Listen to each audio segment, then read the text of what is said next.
Item ಯಾವುದೇ ಇರಲಿ try ಮಾಡಿ ಆಚಿ ಚಿಕನ್ ಮಸಾಲಾ. ಮಲೆನಾಡಲ್ಲಿ ಮುಂದುವರೆದ ಕಾಡಾನೆಗಳ ಹಾವಳಿ. ಚಿಕ್ಕಮಗಳೂರಿನ ಮೂಡಿಗೆರೆಯಲ್ಲಿ ಕಾಡಾನೆಗಳ ಹಾವಳಿ ಇದೆ. ಮೂಡಿಗೆರೆಯಲ್ಲಿ 70ಕ್ಕೂ ಹೆಚ್ಚು ಕಾಡಾನೆಗಳ ದರ್ಬಾರಾಗಿದೆ.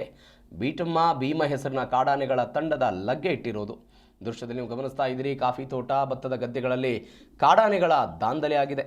ರೈತರು ಕೃಷಿ ಮಾಡೋದಕ್ಕೆ ಭಯಪಡುವಂಥ ವಾತಾವರಣ ನಿರ್ಮಾಣ ಆಗಿದೆ. ಒಂದೇ ತಾಲೂಕಿನಲ್ಲಿ ಹಲವು ಗುಂಪುಗಳ ಕಾಡಾನೆ ಸಂಚಾರ ಆಗಿರೋದು.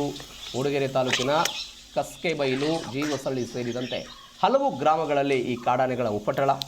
ವಿದ್ಯಾರ್ಥಿಗಳಿಗೆ ಪರೀಕ್ಷೆ ಹೋಗೋದಕ್ಕೂ ಕೂಡ ಭಯದ ವಾತಾವರಣ ನಿರ್ಮಾಣ ಆಗಿಬಿಟ್ಟಿದೆ.